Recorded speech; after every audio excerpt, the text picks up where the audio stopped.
ಅದು ನೇತ್ರಾವತಿ ಪೀಕ್ ಅಂದ್ರೆ ಟ್ರೆಕ್ಕಿಂಗ್ ಮಾಡೋರಿಗೆ ಸ್ವರ್ಗ ಅಂತಾನೆ ಹೇಳ್ಬೋದು. ಸಾವಿರಾರು ಜನ ಆ ಭಾಗಕ್ಕೆ ಬರ್ತಾರೆ, ಎಂಜಾಯ್ ಮಾಡ್ತಾರೆ, ಟ್ರಿಪ್ ಅಂತ ಹೇಳಿ ಖುಷಿಯಾಗಿ ಹೋಗ್ತಾರೆ. ಬಟ್ ಇದೇ ಕಾಡಂಚಿನಲ್ಲಿರುವಂತಹ ಕೊನೆಯ ಗ್ರಾಮದಲ್ಲಿ ಮೂಲಭೂತ ಸೌಕರ್ಯಗಳಿಗೂ ಕೂಡ ಜನ ಒದ್ದಾಡ್ತಾ ಇದ್ದಾರೆ. ಕನಿಷ್ಠ ಪಕ್ಷ ನೆಟ್ವರ್ಕ್ ಕೂಡ ಇಲ್ಲ.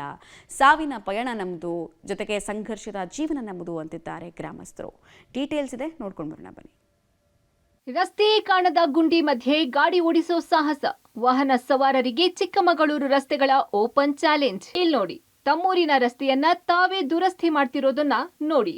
ನೆಟ್ವರ್ಕ್ಗಾಗಿ ಬೆಟ್ಟ ಹತ್ತಿರೋ ಸ್ಥಳೀಯರನ್ನ ನೋಡಿ. ಗುಂಡಿ ಬಿದ್ದ ಅಡಿಯಾಳದ ರಸ್ತೆಯಲ್ಲಿ ಜನರ ಓಡಾಟ ಹೇಗಿರಬಹುದು ಯೋಚಿಸಿ. ಇದು ಚಿಕ್ಕಮಗಳೂರು ದಕ್ಷಿಣ ಕನ್ನಡ ಜಿಲ್ಲೆಯ ಗಡಿ ಗ್ರಾಮದ ಕಥೆ ವ್ಯಥೆ. ಎರಡರಲ್ಲಿ ಯಾವುದೇ ಜಿಲ್ಲಾ ಕೇಂದ್ರಕ್ಕೆ ಹೋಗಬೇಕು ಅಂದ್ರೂ 100 ಕಿಲೋಮೀಟರ್ ಗಡಿ ದಾಟಲೇಬೇಕು.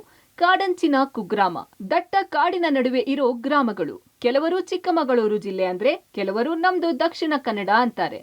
ಘಾಟಿಯ ಮಧ್ಯೆ ನಿತ್ಯ ಅಲ್ಲಿಗೆ ಹೋಗುವ ಪ್ರವಾಸಿಗರು ನೂರಲ್ಲ, ಸಾವಿರಾರು. ನೇತ್ರಾವತಿ ಪೀಕ್ ಅಂದ್ರೆ ನೇತ್ರಾವತಿ ಉಗಮಸ್ಥಾನ. ನೇತ್ರಾವತಿ ಪೀಕ್ ಇರೋ ಸ್ಥಳಕ್ಕೆ ಹೋಗೋ ರಸ್ತೆಯ ಸ್ಥಿತಿ ಮಾತ್ರ ಅಯೋಮಯ. ಈ ರಸ್ತೆ ಪ್ರವಾಸಿಗರಿಗೇನೋ ಖುಷಿ ಕೊಡಬಹುದು, ಆದರೆ ನಿತ್ಯ ಓಡಾಡೋ ಪ್ರವಾಸಿಗರಿಗೆ ನರಕ. ಯಾಕಂದ್ರೆ ಪ್ರವಾಸಿಗರು ಬರೋದು ಒಂದೇ ಸಲ, ಆದ್ರೆ ಈ ರಸ್ತೆಯನ್ನೇ ನಂಬಿರೋರು 70 ಕುಟುಂಬಗಳು. ಸ್ವಾತಂತ್ರ್ಯ ಬಂದಾಗಿನಿಂದಲೂ ಈ ನರಕ ಯಾತನೆಯನ್ನ ನೋಡ್ತಾನೆ ಇದ್ದಾರೆ, ಅನುಭವಿಸುತ್ತಿದ್ದಾರೆ. ಯಾಕಂದ್ರೆ ಅಲ್ಲಿಗೆ ಹೋಗೋದು 4 ವೀಲ್ ಜೀಪ್ಗಳು ಮಾತ್ರ. ಬೇರೆ ಯಾವುದೇ ವಾಹನಗಳು ಹೋಗೋಕೆ ಇರ್ಲಿ, ಆ ರಸ್ತೆಗೆ ಎಂಟ್ರಿ ಕೊಡೋಕೂ ಭಯ ಬೀಳ್ತವೆ.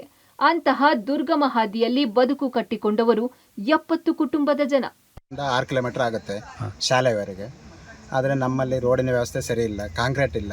ಆಮೇಲೆ ರಸ್ತೆ ತುಂಬ ಹಾಳಾಗಿದೆ. ಈಗ ಸ್ವಂತ ನಾವು ವರ್ಕ್ ಮಾಡಬೇಕು ಬಿಟ್ಟರೆ, ಎಲ್ಲ ಕೈಯಿಂದ ಹಾಕೊಂಡೆ ಮಾಡಬೇಕು ಬಿಟ್ಟರೆ ಸರ್ಕಾರದ ಯಾವುದೇ ವ್ಯವಸ್ಥೆ ಇಲ್ಲ. ಸ್ಕೂಲ್ ಮಕ್ಕಳು ಅಪ್ ಆ್ಯಂಡ್ ಡೌನ್ ಡೈಲಿ ಮಾಡಬೇಕು. ಸಣ್ಣ ಮಕ್ಕಳು, ಮಗು ಎಷ್ಟು 6 ವರ್ಷದ ಮಗು, ಒಂದು 2-3 ಮಕ್ಕಳಿದ್ದಾವೆ. ಬೈಕಲ್ಲಿ ಅಪ್ ಆ್ಯಂಡ್ ಡೌನ್ ಮಾಡಬೇಕು. ಮಳೆಗಾಲದಲ್ಲಿ ಯಾವ ಥರ ಮಾಡ್ಬೇಕು ಹೇಳಿ. ಇವಾಗಾದರೂ ಬಿಡಿ, ಓಕೆ, ಬೈಕಲ್ಲಿ ಏನಾದರೂ ಮಾಡಿ ಸಾಹಸ ಮಾಡ್ಬೋದು. ಮಳೆಗಾಲದಲ್ಲಿ ಏನು ಮಾಡ್ಬೇಕು ಹೇಳಿ, ಏನು ಮಾಡಬೇಕು? ಇಂಥ ಸಮಸ್ಯೆಗಳಿದ್ರೆ ಸರ್ಕಾರದವರು ಗಮನನೇ ಹರಿಸೋದಿಲ್ಲ. ಈ ರಸ್ತೆಯನ್ನೇ ನಂಬಿರೋ ಗ್ರಾಮಗಳು ಅಂದ್ರೆ ಚಿಕ್ಕಮಗಳೂರು ಜಿಲ್ಲೆಯ ಕಳಸ ಹಾಗೂ ದಕ್ಷಿಣ ಕನ್ನಡ ಜಿಲ್ಲೆಯ ಬೆಳ್ತಂಗಡಿ ತಾಲೂಕಿಗೆ ಸೇರೋ ಗುತ್ಯಡ್ಕ, ಕುರೇಕಲ್, ಮಲವಂತಿ ಗ್ರಾಮ. ಇವು ನೇತ್ರಾವತಿ ಪೀಕ್ಗೆ ಹೋಗೋ ರಸ್ತೆಯ ಗ್ರಾಮಗಳು. ಈ ರಸ್ತೆ ಇನ್ನೂ ಡಾಂಬರೀಕರಣ ಕಂಡಿಲ್ಲ. ಕೊಂಚ ದೂರ ಸಿಮೆಂಟ್ ರಸ್ತೆ ಮಾಡಲಾಗಿದೆ ಅಷ್ಟೇ. ಅಲ್ಲೊಂದು ಸೇತುವೆಯೂ ಇದೆ. ತನ್ನ ಸಾಮರ್ಥ್ಯ ಕಳ್ಕೊಂಡಿರೋ ಆ ಸೇತುವೆ ಅದ್ಯಾವಾಗ ಕುಸಿಯುತ್ತೋ ಅನ್ನೋ ಸ್ಥಿತಿಯಲ್ಲಿದೆ. ರಸ್ತೆಗಾಗಿ ಬೆಳ್ತಂಗಡಿ ಹಾಗೂ ಮೂಡಿಗೆರೆ ಶಾಸಕರಿಗೂ ಮನವಿ ಮಾಡಾಯ್ತು. ರಸ್ತೆ ಸರಿಯಾಗೋ ಲಕ್ಷಣ ಕಾಣ್ತಿಲ್ಲ. ಇನ್ನು ಇವರೆಲ್ಲರೂ ಕಳಸ ತಾಲೂಕಿನ ಸಂಸೆಗೆ ಬಂದ್ರೆ ಮಾತ್ರ ದಕ್ಷಿಣ ಕನ್ನಡಕ್ಕೋ ಕಳಸಕ್ಕೋ ಹೋಗೋಕೆ ಸಾಧ್ಯ. ಶಾಲಾ ಕಾಲೇಜಿಗೆ ಹೋಗೋ ಮಕ್ಕಳಂತೂ ನಿತ್ಯ ಪರದಾಡ್ತಿದ್ದಾರೆ. ಚುನಾವಣೆ ಸಂದರ್ಭದಲ್ಲಿ ಮಾತ್ರ ಬಂದು ಜನರಿಗೆ ಮಂಗನನ್ನಾಗಿ ಮಾಡುವ ಅಧಿಕಾರಿಗಳು ಹಾಗೂ ಜನನಾಯಕರ ವಿರುದ್ಧ ಹಳ್ಳಿಗರು ಆಕ್ರೋಶ ಹೊರಹಾಕಿದ್ದಾರೆ. ನಮ್ಮ ರೋಡಿನ ಬಗ್ಗೆ ತುಂಬಾ ಸರಿ ನಾನು DC ಅವರ ಗಮನಕ್ಕೂ ತಂದಿದೆ, ಹಾಗೂ MLAಗಳ ಗಮನಕ್ಕೂ ತಂದಿದೆ. ನಳಿನ್ ಕುಮಾರ್ ಕಟೀಲು, ರಾಮನಾಥ ರೈ, ಪಂಚಾಯತ್ ಪ್ರತಿಯೊಂದು ಇಲಾಖೆಗಳಿಗೂ ನಾನು ರೋಡಿಂದು ಹೇಳಿದ್ದೆ. ನಾನು 2019ರಲ್ಲಿ ಪ್ರಕೃತಿ ವಿಕೋಪದಿಂದ ಭೂಕುಸಿತ ಆಗಿತ್ತು. ಯಾರು ಸ್ಪಂದನೆ ಇಲ್ಲಿಗೆ ಮಾಡ್ಲಿಲ್ಲ. ತುಂಬಾ ಪ್ರಾಬ್ಲಮ್ ಆಗ್ತಾ ಇದೆ. ನಮಗೆ ಈ ರಸ್ತೆಯನ್ನ ಸರಿ ಮಾಡಿಕೊಡಿ. ಜನಗಳನ್ನೊಂದು 50-60 ಮನೆಗೆ ಹೋಗುವಂತ ಒಂದು ರಸ್ತೆ, ಇದನ್ನ ನಮಗೆ ಸರಿ ಮಾಡಿಕೊಡಿ. ಮೂಡಿಗೆರೆಗೆ ಮತ್ತೆ ದಕ್ಷಿಣ ಕನ್ನಡಕ್ಕೆ ಹೊಂದಾಣಿಕೆ ಆಗಿರೋಕಂತ ಬಾರ್ಡರ್ ಏರಿಯಾ ಇದು. ಬಟ್ ನಮ್ಗೆ ತಾಲೂಕಿಗೆಲ್ಲ ಹೋಗ್ಬೇಕಂದ್ರೆ 110 ಕಿಲೋಮೀಟರ್ ಸುತ್ತಾಕಿ ಹೋಗ್ಬೇಕಾಗುತ್ತೆ.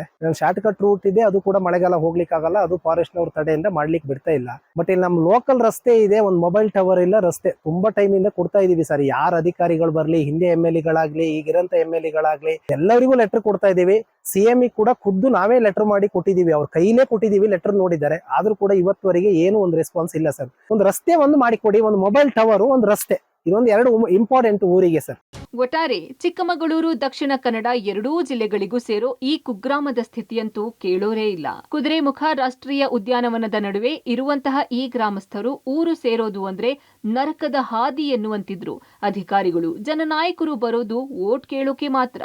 ಅವರು ಮತ್ತೆ ನೆನಪಾಗೋದು ಮುಂದಿನ ಚುನಾವಣೆ ಘೋಷಣೆಯಾದಾಗ್ಲೇ, ಅದು ಭರವಸೆ ನೀಡೋಕೆ ಮಾತ್ರವೇ. ಈ ಕಾಡಂಚಿನ ಕುಗ್ರಾಮದ ಜನರ ಗೋಳು ಮುಕ್ತಿಯಾಗೋದು ಎಂದು ಏನು ದೇವರೇ ಬಲ್ಲ. ಕ್ಯಾಮರಾಮನ್ ಪುನೀತ್ ಜೊತೆ ನಾರಾಯಣಗೌಡ, ಪಬ್ಲಿಕ್ ಟಿವಿ, ಚಿಕ್ಕಮಗಳೂರು.